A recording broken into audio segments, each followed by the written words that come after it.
Welcome to ISN for the weekend of September the 8th, and thank you for tuning in.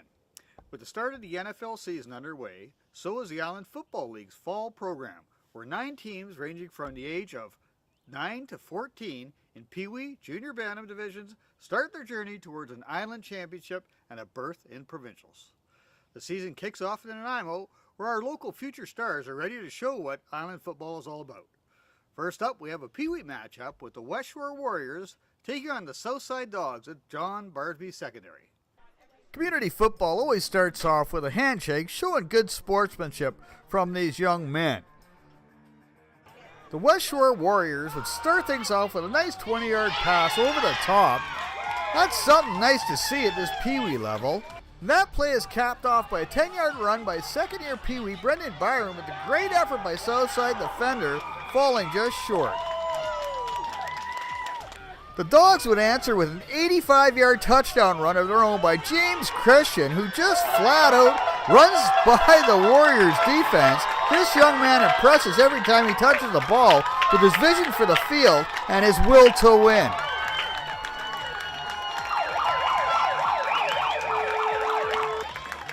The Dogs would add another score before the half is over with a 52-yard touchdown pass to number 44, Chris, with a run of his own. But check out the great blocking down the field by the Dogs, as this is a well-coached team. Good on you, Dogs. With the Warriors deep inside the Dogs' territory, they throw up a pass, and guess who picks it off? That's number 33, James Christian. He's working both sides of the field now. With the Dogs up 13-6 in the fourth quarter, James Christian is at us again, scampering up the sideline with a 27-yard run of his own, much to his mom's delight. Gotta love the parent support. Well, James isn't done yet as he finishes off the Dogs' drive with a 15-yard run in his second touchdown to take a 20-6 lead. But the Westshore Warriors aren't done yet as they get a quick answer with a 5-yard major from Brendan Byron, his second of the game. Unfortunately, it was a little too late for the Warriors as Southside Dogs hold them off for a 20-12 victory in this evenly matched Pee Wee opener. Right after the Pee Wee game is over, we've got the Junior Bantam boys, Westshore Warriors, and the Southside Dogs, ages 12 to 14.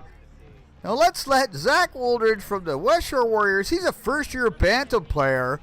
He is a budding reporter himself. Take it away, Zach. Hello football fans, my name is Zach Leauge and I play on the Junior Bantam Westshore Warriors and I am number 27 on the team. And I play running back and quarterback, cornerback, middle linebacker, and safety. A lot of our football players on the Warriors haven't lost a game in 2 seasons, except for this season, we lost our first game. That's alright, we're just going to leave that in the past, because that was last week, this is this week. We're going to be facing the Nanaimo team. I don't know what their team name is called, but they are from Nanaimo, and we're going to bring it to them hard. And here are some of the other highlights that were good for us. And thank you for watching. Well, thanks so much, Zach. That was awesome. Let's take a look at the game now. The Dogs running the ball. Andrew Avila sheds his block. Big time tackle. Well, the Westshore Warriors, they continue with their game plan. They're running the rock, but those Southside Dogs, they got some mean defense. They're all over the ball. And the Dogs were just too much for the Warriors on this day. They go away with a 33-0 win. Their defense was just outstanding. Now we're going to head over to Ladysmith for another Junior Bantam tilt where we've got the Victoria Spartans and the hometown Ladysmith Steelers at Forest Field. And this young man's first touch of his career at running back, Jaden Kohler-Scott, he is gone, lightning down the sidelines. Love the touchdown, putting the Spartans on the board. On the next series, this looks kind of identical, but this time it is Carter Williams. This kid is a true road runner. He is lightning quick. You cannot catch this man. He is so fast. I gotta love watching this kid play. Both sides of the ball. That's Carter Williams. Another touchdown. Well, the Victoria Spartans balance both sides of the ball. They've got an air attack. Silas Douglas, nice chuck to the outside, but Ladysmith, they are good on defense. But so are the Spartans. Check this containment out. 20's trying to get around. He's a big bull, but no, he's going nowhere. He's going back and forth. You got about 8 Spartans all over this man, taking him down. With the score 12-0 for the Spartans. Jaden Kohler-Scott's at it again. Look at the big man, Sebastian, just making a huge hole. That offensive line looking good, and Kohler-Scott in for another touchdown, second of the game. Ladysmith looks like they may have something on the outside, but Michael says, no, this kid plays hard. And the Spartans would close this out on a nice pass by Silas Douglas. Huge pressure right to Carter Williams. For his second of the game, he scampers in. There you go, Carter Williams, another touchdown. The Steelers would finally get on the board in the fourth quarter. A nice pick by number 7. Read the play perfectly. He bolts down the sidelines. He's going for a touchdown. That puts Ladysmith on the board. Good to see. Spartans walk away with a 28-6 victory. This is a tough field in Junior Bantam this year. It's going to be a good one. Let's head out to Caledonia Park in Nanaimo, where the Westshore Rebels take on the VI Raiders in this island rivalry. Well, let's pick this game up in the second half, where the Raiders are up 25-3. Well, the Raiders would start right where they left off with a beautiful pass, double team, still catches the ball. Gotta love that play. Props to the receiver on that. Now the Raiders would finish the drive. They'd punch one in. That looked too easy. Come on, Rebels, let's get going. And they do, under some strong running by number 21, Khalil James. This guy gets going. He is a beast up the middle.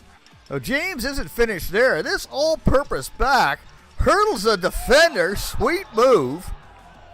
With VI up 32-3 in the fourth quarter, Ashton McKinnon comes in at quarterback, throws a bomb down to Deshaun Greenway. Soft hands does it all day long. That sets up the next play. Ashton McKinnon looking to pass it. Things break down on him, so he just busts out, heads for the sidelines. He sees pay dirt and dives over to the defender. That is one sweet play. I love kids that play like that. They play hard. Good on you, Ashton. With the score 32-10, Mason Brown back in at quarterback. He goes to the outside. This kid plays hard all day. Dives in for the touchdown. Final score, VI 32, the Rebels 17. Gotta give VI Raiders props. They played a great game. Let's hear what head coach Shane Beatty of the Westshore Rebels had to say about the game. First half got away from you a little bit. Yeah, 3 jump balls, and kudos to the receivers. They went and got the ball. Honestly, we had good coverage, great coverage, and the receivers was better at those plays, those 3 plays. 21 points in the first quarter, you can't give up, right? Now in the second half, things turned. We played very well in the second half. That's signs to come that we can do it. We can play better. We batted away 4 of their deep balls in the second half. So we have the potential to be a very good football team. We just got to stick together and execute. As we close off this fantastic week of football on the island, the Victoria Renegades head up to Cowichan to face the Bulldogs in Junior Bantam action in McCannum Park. The Renegades would get on the board first with a 42-yard punishing run by Malcolm Fraser. This young man is a force to be reckoned with in this league as he scores his first major of the season. I don't know what they feed these boys up here at Cowichan, but they are big, they are strong, they block well, and they run well, and they've got speed. But the defense of the Renegades came to play, led by number 52, Connor Steves, Chance Hennessy, and Malik Gagnon-Smith. These kids really showed up to play on this Sunday. Connor Steves is at it again, and he blocks this punt. And Big Ben picks up the ball, rumbles down the field for 55 yards. This young man had 2 fumble recoveries on the day. And this would set up Tristan Fletcher's first touchdown of the season. The Renegades would go up 14-0 on this play. The Renegades would keep their running attack going with Malik Gagnon-Smith. He had a fine day on both sides of the field. And Evan Fox, he'd get into the action too. Number 17 with his first touchdown of his career. This kid is lightning fast and loves contact. With the Renegades up 22-0, they would have to settle for a late field goal by Big Ben as they couldn't seem to punch it in. Cowichan Bulldogs would get on the board late in the fourth with a fine run by number 29, Nico Harris. This kid is a top quality quarterback. Look out for him this year. But the Renegades would put this one in the books. 25-6 was the score. Renegades the winner. We had a chance to speak with first-year head coach and former Saskatchewan Rough Rider Alex Carroll and his thoughts of the game. I think it's a bit of a shift for me. Obviously, I wasn't entirely sure how today was going to go, just from a logistics standpoint, being in a new role and having a different set of responsibilities as a coach. But I was just really excited to see these guys come out and perform and compete. And we put a lot of work in through the week. And I was just really happy for these guys that we could come out, and that showed today. I feel great. I think they've responded really well to everything we've told them thus far. I think it's really been about, we don't win or lose based on an individual's effort, but our effort as a team.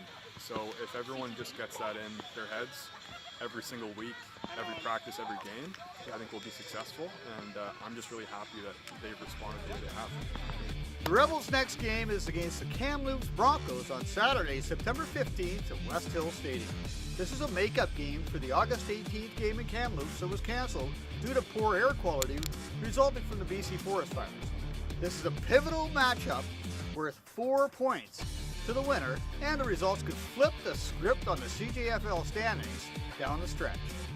Let's get out and support your local sporting events and the talent Vancouver Island has to offer.